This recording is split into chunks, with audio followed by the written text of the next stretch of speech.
में भाग रहा था। पुलिस से बचने की कोशिश करते हुए वो एक गली में गिर गया और हंसने लगा। उसने सोचा कि अब तो नहीं बच पाऊंगा। अचानक उसका गिरा हुआ खून हवा में तैरने लगा और एक रहस्यमयी हुडी पहने हुए आदमी सामने आया। उसने कहा कि मैं तुझे जिंदा रखूंगा अगर तुम मुझे अपनी वफादारी दे। मैक के पास कोई रास्ता तो था नहीं, तो उसने हाँ कह दिया। उस अनजान शख्स ने अपनी ताकत से उसे उठाया और अचानक से न जाने कुछ ऐसा हुआ कि मैक का शरीर चमकने लगा। वो दर्द से चीख रहा था। जब पुलिस उस गली तक पहुंची तो उन्हें सिर्फ दीवार पर बहता खून मिला। जल्दी ही सड़कों पर अफरा तफरी मच गई। लोग हर तरफ मरने लगे, दरिंदे जैसे मॉन्स्टर्स के हाथों। वो अनजान आदमी एकदम शांत खड़ा ये सब कुछ देख रहा था। आग के बड़े बड़े शोले सब कुछ जलाकर राख कर रहे थे। फिर खुलासा हुआ कि ये सब कुछ एक विजन थी जो कि चैन नाम के एक मॉन्क ने देखी थी। उसने तुरंत अपना सामान समेटा और अपने गुरु से कहा, मेरे पिता जिन्हें नेक्रोमेंसर भी कहा जाता है वो धरती पर लौट आए हैं। मुझे उन्हें रोकने के लिए जाना होगा। तभी हम जेक नाम के एक आदमी को देखते हैं जो अपने परिवार के साथ छुट्टियां मनाने बैंकॉक आया था, लेकिन यहाँ भी उसके ऑफिस से लगातार फोन आ रहे थे। उसकी पत्नी प्रैंग ने उसे डांटा और याद दिलाया कि अपने परिवार पे भी थोड़ा ध्यान दो। जेक ने वादा किया कि अब वो पूरा ध्यान अपने परिवार पर ही देगा। जब उसने पलट कर देखा तो उसकी बेटी गायब हो गई थी। दोनों शहर के कोने कोने में पागलों की तरह उसे ढूंढने लगे। दौड़ते दौड़ते उन्हें लू मिल ही गई जो एक पुल पर चैन से बात कर रही थी। उन दोनों ने लू को डांटा अकेले भागने के लिए और चैन का शुक्रिया अदा किया, लेकिन चैन पहले से ही जेक का नाम और चेहरा पहचानता था। चैन ने कहा कि हमारा मिलना तो तय है और जेक वही है जो मौत के वक्त में पैदा हुआ था जब चांद खून जैसा लाल था। उसने जेक को कीपर ऑफ द गेट्स के नाम से बुलाया और चेतावनी दी कि जेक को बड़ी मुश्किलों का सामना करना होगा और हो सकता है कि उसे सब कुछ खोना पड़े। जेक को लगा कि चैन कोई पागल आदमी है और अपने परिवार के साथ वहां से चला गया। बाद में मॉल में लू की आइसक्रीम उसकी टी शर्ट पर गिर गई तो प्रैंग उसे बाथरूम में ले गई साफ करने के लिए। उसी वक्त मैक मॉल में आया और एक आदमी से टकरा गया। उसने अपना लॉलीपॉप उस आदमी को पकड़ाया और फिर बंदूक निकालकर उसे गोली मार दी। लोगों ने घबराकर भागना शुरू कर दिया। मैक अंधाधुन गोलियां चला रहा था। शॉपिंग करने आए लोग और एम्प्लॉयज दोनों इस गोलीबारी में मारे गए। लोगों की भीड़ एग्जिट की तरफ भागने लगी, लेकिन जेक उस भीड़ को धक्का मारकर अपने परिवार तक पहुंचा। उसने उन्हें कहा कि बाथरूम में ही छुपे रहना, मैं लोगों की मदद करने जा रहा हूँ। इसी दौरान ऑफिसर एरिड भी मॉल के अंदर आ गया। जेक ध्यान से छुपते छुपते घूम रहा था और लोगों को छुप कर रहने की चेतावनी दे रहा था। जब मैक एक खून लगी डॉल में उलझा हुआ था तब जेक सामने आया, अपनी बंदूक निकाली और कहा कि अपना हथियार नीचे फेंको। मैक बिल्कुल बेपरवाह लग रहा था, मानो उसे ऐसा लगता हो कि वो मर ही नहीं सकता। और अब वो उस डॉल का इस्तेमाल करके जेक से बच्चे जैसी आवाज में बात कर रहा था। जेक ने धमकी दी कि अगर मैक ने सरेंडर नहीं किया तो वो उसे मार डालेगा। मैक अचानक से गोलियां चलाने लगा और जेक को फिर से छुपना पड़ा। पास ही में एक रोती हुई लड़की फोन चलाने की कोशिश कर रही थी ताकि वो मदद बुला सके, लेकिन देखते ही देखते मैक ने उसे भी गोली मार दी। बाहर पुलिस और आग बुझाने वालों की एक पूरी टीम ने मॉल को घेरा हुआ था। जेकब मैक को पागल कहकर उसे उकसाने लगा कि इसका ध्यान तो भटके और मौका देखकर उसने फटाक से गोली चला दी, जिसके बाद मैक घुटनों पर गिर पड़ा। एरिड उसके पीछे आ गया, लेकिन मैक फिर भी बेपरवाह लग रहा था, मानो उसके ऊपर गोली का कोई असर ही नहीं हुआ। उसने जेक का शुक्रिया किया उसे मारने के लिए, ये कहते हुए कि अब उसका काम पूरा हुआ और कीपर वापस आ चुका है। अचानक मैक का शरीर जलने लगा और वो ब्लास्ट हो गया। पूरी इमारत हिलने लगी। मॉल के ऊपर का धुआं एक दहाड़ती हुई खोपड़ी बन गया और आग शहर के हर कोने में फैलने लगी। प्रैंग लू को बाथरूम से खींचकर बाहर ले आई और दोनों भागकर निकले, लेकिन सामने एक फायर ट्रक क्रैश हो गया और लोग एक दूसरे पर हमला करने लगे। एक फायरमैन भी एक आदमी को चाकू से मार रहा था। प्रैंग और लू के पास अब कोई दूसरा रास्ता नहीं था, तो वो दोनों मॉल में वापस घुस आई। दोनों बड़े ध्यान से छुपे छुपे घूम रहे थे। उन्होंने देखा कि एक आदमी लगातार किसी का सर काउंटर पर पटक रहा था और फ्रंट डेस्क पर एक लाश पड़ी थी। अचानक एक पागल आदमी ने कोने से निकलकर उस पर हमला कर दिया। प्रैंग ने एक मैनिकन उस पर मार दिया और उसका सर प्लास्टिक के हाथ से फोड़ दिया। फिर प्रैंग और लू एस्केलेटर की तरफ भागे, लेकिन और भी पागल लोग उनके पीछे आने लगे। प्रैंग ने लू को एस्केलेटर के साइड में बैठाकर नीचे स्लाइड करवा दिया, जबकि वो खुद सीढ़ियों से आई और मैनिकन का हाथ लेकर अटैकर्स से लड़ती रही। लू नीचे पहुंची, लेकिन एक आदमी ने उसे पकड़ लिया। घबराकर प्रैंग ने तुरंत एक दुश्मन को गिराया और दूसरे को मारकर अपनी बेटी को बचा लिया। दोनों भागकर एक के पीछे एक दरवाजे तक पहुंची। तभी एक बस वहां रुकी। ड्राइवर जैसे ही बाहर निकला तुरंत किसी और ने उसके ऊपर हमला कर दिया। लड़ाई शुरू हो गई। प्रैंक किसी तरह से अपनी बेटी के साथ बचने की कोशिश कर रही थी, लेकिन हर तरफ हिंसा, हथियार, आग और कार क्रैश हो रहे थे। बहुत भागने के बाद वो एक ग्रोसरी स्टोर में छुप गए। प्रैंक का मोबाइल काम नहीं कर रहा था तो वो ध्यान से छुपकर स्टोर के फोन तक गई। उसने काउंटर पर पड़ी लाश पर ध्यान नहीं दिया, लेकिन वो फोन भी काम नहीं कर रहा था। तभी एक डरावना आदमी दुकान में घुस आया। उसने दुकान का कुछ सामान नीचे फेंका और फिर लाश की जांच करने लगा। फिर वो इधर उधर देखने लगा कि कोई है तो नहीं। लू लगातार उससे बचने के लिए छुपती हुई घूम रही थी, लेकिन जब बाहर एक लाश खिड़की से टकराई तो डर के मारे लू के मुंह से आवाज निकल गई। उस अजनबी ने लू को देख लिया। जब वो हमला करने ही वाला था तो प्रैंक पीछे से आई और उसे मार गिराया। उधर जेक और एरिक होश में आए और समझ नहीं पा रहे थे कि ब्लास्ट के इतने नजदीक होने के बाद भी वो बच कैसे गए। जेक और एरिक ने देखा कि आसपास कोई लाश नहीं है। जेक ने एक आदमी को अपने नजदीक ही खड़ा देखा, लेकिन जैसे ही पलक झपकी वो गायब हो गया। एरिक को कुछ खून के दाग मिले और महसूस हुआ कि ये दाग तो बहुत पुराने हैं। जब उन्हें कुछ आवाजें सुनाई दी तो वो जांचने चले गए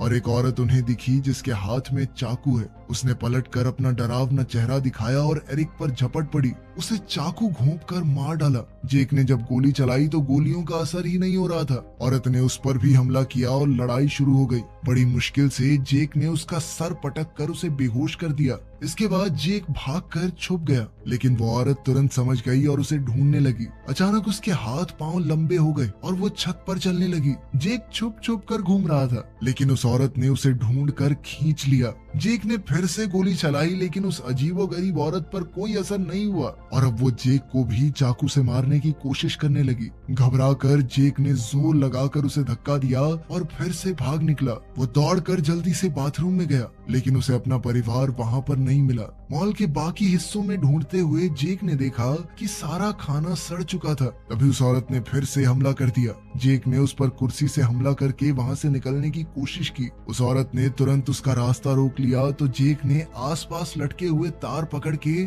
उसे बांध दिया और सजावट की एक चीज से कस दिया। उसने उस औरत के ऊपर कई बार किए, लेकिन असर नहीं हुआ तो वो उसे वहीं छोड़कर भाग गया। उधर प्रैंक और लू स्टोर से निकलकर बस स्टेशन तक पहुंची, जहां लोग अभी भी एक दूसरे पर हमला कर रहे थे। उन दोनों ने छुप छुपा कर वहां से निकलने की कोशिश की। एक आदमी ने उनका रास्ता रोका तो वो बस के नीचे से रेंग कर निकल गई। लू ने एक गाड़ी देखी जिसमें कुछ नॉर्मल लोग उन्हें बुला रहे थे। उसने सही मौके का इंतजार किया और फिर दौड़कर उस गाड़ी की तरफ चली गई। ड्राइवर ने कहा कि बस चल सकती है, लेकिन उसकी चाबी बाहर गिर गई है और कोई लेने की हिम्मत नहीं कर पा रहा। प्रैंक तुरंत भागकर चाबी उठा लाई, लेकिन जैसे ही वापस आने लगी दो पागल आदमी उसे खींचकर पीछे ले गए। लू ने रोते हुए अपनी माँ का हाथ पकड़ने की कोशिश की, लेकिन हाथ छूट गया। तभी एक पैसेंजर हिम्मत करके बाहर आया और दोनों आदमियों से लड़कर प्रैंक को बचा लिया। प्रैंक अपनी बेटी के पास लौट आई और ड्राइवर को चाबी दी। आखिरकार बस तो चल पड़ी, लेकिन वो पैसेंजर उन पागल लोगों के हाथों मारा गया जिनसे उसने प्रैंक को बचाया था। बस ज्यादा दूर नहीं जा पा रही थी क्योंकि रास्ता छोड़ी हुई गाड़ियों से ब्लॉक हो रखा था। इसीलिए प्रैंक और लू फिर से पैदल चलने लगे।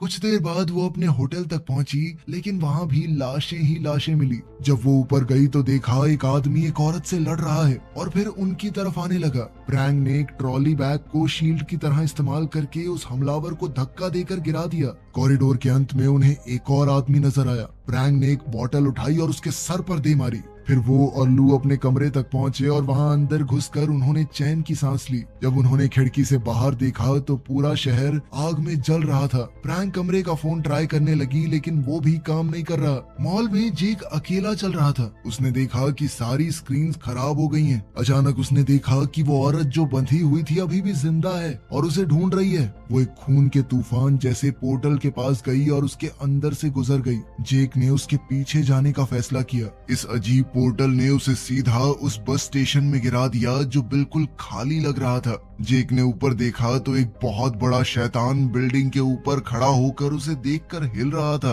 वो क्रीचर उसके पीछे पड़ गया और वो इतना ताकतवर था कि जिस बस पर कदम रखता वो टूट जाती। जेक अपनी पूरी ताकत से शहर में भागने लगा और वो शैतान इमारतों को गिराता हुआ उसका पीछा कर रहा था। जेक ने एक गाड़ी में घुसकर शैतान से बचने की कोशिश की। पीछे इमारतें गिर रही थी, इसलिए वो वो वापस भी नहीं जा सकता था। अचानक एक दरवाजा खुला और चैन जेक को खींचकर अपने मंदिर ले गया। चैन ने बताया कि तुम अभी एक दूसरी दुनिया में हो जिसे हिंड्रेंस कहा जाता है। ये जगह स्वर्ग और नर्क के बीच की है। यहाँ वो आत्माएं होती हैं जो अपना रास्ता भटक चुकी हैं। चैन ने जेक को बताया कि तुम गेट कीपर हो। जब तुमने अपने हाथों से मैक को मारा तो एक खास रस्म पूरी हो गई। इस सब के पीछे मेरे पिता नेक्रोमैंसर का हाथ है। उसने ही मैक को वो शक्तियां दी और फिर जब गेट कीपर यानी तुमने उस पर हमला किया तो शर्त पूरी हो गई कि नर्क के दरवाजे तभी खुलेंगे जब गेट कीपर किसी आत्मा को खत्म करेगा। और अब डीमंस धरती पे लोगों के शरीर पर कब्जा करने लगे हैं। चैन ने उसे समझाया कि चलो तुमने गेट खोल दिया, लेकिन तुम्हारे पास इसे बंद करने की ताकत भी है। तुम गेट कीपर हो। जेक को अभी भी उसकी बातों पर यकीन नहीं हो रहा था, जिस पर चैन कहने लगा कि तुम खूनी चांद के नीचे पैदा हुए थे। तुम्हारी माँ जन्म देते ही मर गई थी, है ना? जेक ये सब समझ नहीं पा रहा था। उसे सिर्फ अपने परिवार की फिक्र हो रही थी। चैन ने उसे समझाया कि देखो, गेट बंद करना पड़ेगा सबसे पहले, तभी तुम अपने परिवार और पूरी दुनिया के लोगों को बचा सकोगे। लेकिन उनके पास ज्यादा वक्त नहीं है, क्योंकि वो डीमन हर एक आत्मा को खाकर और भी शक्तिशाली हो रहा है। सबसे पहला कदम है मैक को ढूंढना। जब दोनों ने अपनी खोज शुरू की, चैन ने अपनी कहानी बताई। उसका बाप नेक्रोमैंसर एक लालची मॉन्क था जिसने अपने गुरु के कुछ खुफिया स्क्रोल चुरा लिए। उसने ऐसा काला जादू किया कि वो अपने ही शरीर को खो बैठा, जिसके बाद बेचैन होकर नेक्रोमैंसर ने अपने ही बेटे के शरीर को पाने की कोशिश की। चैन को अपने वश में करने के लिए जादू किया, लेकिन मेरी माँ ने ऐसा होने नहीं दिया। इसके बाद मेरे पिता की आत्मा को इस दुनिया से निकाल दिया गया, लेकिन इस नाकाम कोशिश से मेरे दिमाग में उनका बहुत सारा ज्ञान आ गया। अब मैं आत्माओं की शक्ति को पाकर अलग अलग दुनिया के बीच में सफर कर सकता हूँ। उसकी बात को जेक ने बीच में ही रोक दिया जब उसने देखा कि एक औरत छत पर है और एक डीमन उसे घेरे हुए था। चैन ने कहा कि हमें वक्त बर्बाद नहीं करना चाहिए, लेकिन जेक फिर भी दौड़कर उस औरत की मदद करने गया। उसने एक लोहे का सरिया पकड़ा और छत की तरफ बढ़ा, जहाँ उसे बहुत सारे डीमंस दिख रहे थे। तेजी से वो उन्हें एक एक करके मारकर नीचे गिरा रहा था। फिर जेक ने एक औरत को चेक किया और पहचाना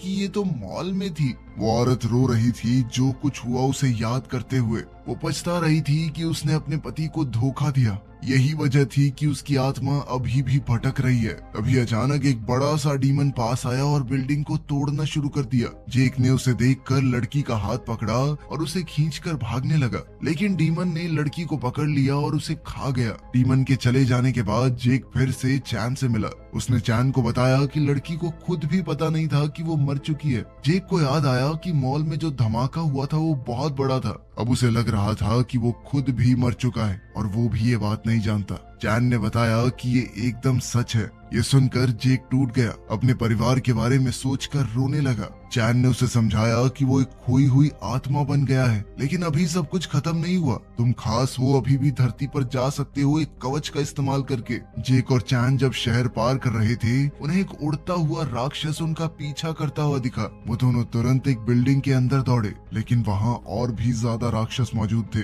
उनका पीछा कर रहा वो राक्षस भी उनके पीछे ही लैंड हुआ। जब राक्षसों ने हमला किया तो चैन ने अपनी मार्शल आर्ट्स की कला का इस्तेमाल करके उनका सामना किया। उसे लड़ता देख दानव इतने डर गए कि उनका पीछा करना छोड़ दिया। जेक और चैन सीढ़ियां चढ़कर एक थिएटर में पहुंचे जो राक्षसों से भरा पड़ा था। वो दोनों जितना तेज भाग सकते थे उतना भागे, ताकि स्क्रीन के सामने एक जगह तक पहुंच सके। मौका मिलते ही चैन ने एक पोर्टल खोला और वो दोनों एक सेकंड में असली दुनिया में आ गए, जहाँ वो डीमंस बिना किसी का शरीर काबू किए पीछा नहीं कर सकते उनका। जेक ने एक शीशे में देखा तो उसे पता चला कि वो एरिक के शरीर में घुसा हुआ है। खुद को किसी और के शरीर में देखना उसके लिए बहुत दर्दनाक था। चैन ने उसे अपनी एक पुरानी बंदूक दी जो खास तरह की गोलियों का इस्तेमाल करती है, और एक खास तरह का चाकू भी। ये दोनों ही हथियार मैक को मार सकते हैं।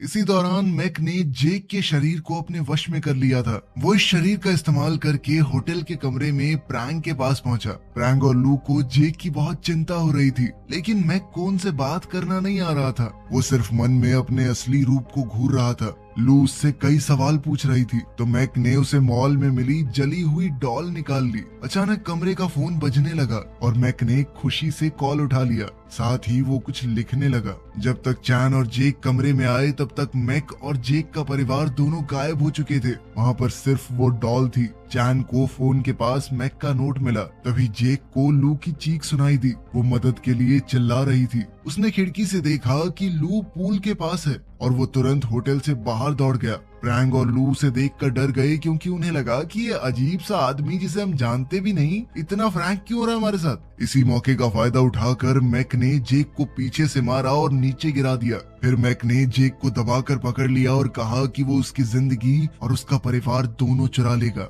उसने जेक से ये भी कहा कि तू एक बहुत ही बेकार पिता और बेकार पति भी है क्योंकि तूने सिर्फ अपने काम पर ध्यान दिया, अपने परिवार को नहीं चुना। अब जेक मैक को चिढ़ाने लगा ताकि वो कुछ तो रिएक्ट करे और जैसे ही मैक हिला जेक तुरंत घूमकर रास्ते से निकल गया। दोनों के बीच लड़ाई शुरू हो गई। एक दूसरे को बार बार मुक्के और लात मारने लगे। जब जेक ने उस खास किस्म की बंदूक का इस्तेमाल करने की कोशिश की तो मैक ने तुरंत उसका हथियार गिरा दिया और दोनों पूल में गिर गए। लड़ाई पानी के अंदर भी जारी रही। जेक ने अपना खास चाकू निकाला पर जैसे ही वो मैक को चाकू मारने वाला था फ्रैंक ने उन दोनों पर वो खास बंदूक तान दी और उन्हें तुरंत रुकने को कहा। वो दोनों अपने आप को असली जेक बोल रहे थे और फ्रैंक उलझन में पड़ गई कि आखिर किसको सच मानूं। लू ने सच जानने के लिए पूछा कि आखिर वो कौन सा इशारा है जो उसके पिता हमेशा वादा करने के लिए इस्तेमाल करते हैं। जेक ने एरिक के शरीर का इस्तेमाल करके वही इशारा किया। फ्रैंक ने गोली चला दी पर गलती से जेक को लगी। उसकी आत्मा तुरंत हिंड्रेंस में लौट गई जहां एक भूत ने उसे काट लिया।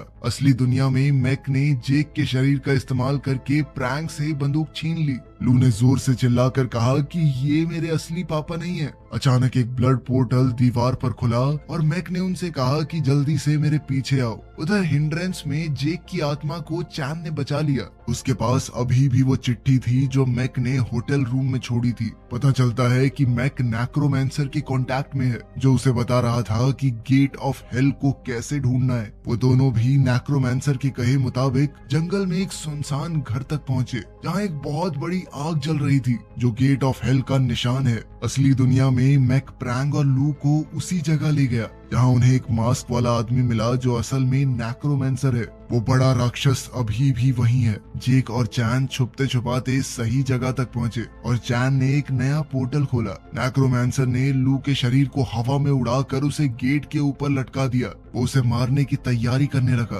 ताकि उसका काला जादू पूरा हो जाए पर उसी वक्त जेक ने वहां आकर उसे रोक दिया। लड़ाई शुरू हुई और अचानक ही वहां मौजूद एक आदमी ने जेक पर हमला कर दिया लेकिन जेक ने अपनी जबरदस्त लड़ने की कला का इस्तेमाल करके उस खास चाकू की मदद से सबको मार गिराया। मैक भी लड़ाई में आ गया और उस खास बंदूक से जेक को मारने की कोशिश की लेकिन जेक ने किसी तरह बचकर उसका हथियार गिरा दिया। जब वो दोनों लड़ रहे थे तो फ्रैंक छूट गई और उसे गिराकर बंदूक छीन ली। उसने नेक्रोमैंसर के हाथ पर गोली चला दी ताकि वो लू को उससे बचा सके लेकिन वो दूसरा आदमी अचानक से उस पर टूट पड़ा और उसे गिरा दिया। फ्रैंक ने जमीन पर पड़ा एक छुरा उठाकर एक को घोंप दिया और जेक ने अपना चाकू दूसरे आदमी पर फेंका जो उसे पकड़ने आ रहा था। मैक भी छुरा लेकर जेक पर लगातार वार करने लगा लेकिन फ्रैंक ने बंदूक जेक की तरफ फेंकी और जेक ने उसे पकड़कर तुरंत मैक पर गोली चला दी जिसके बाद मैक की आत्मा तुरंत हिंड्रेंस में चली गई जहां वो बड़ा राक्षस उसे तुरंत निगल गया। इसके बाद चैन नेक्रोमैंसर के सामने आकर उसका ध्यान भटकाने लगा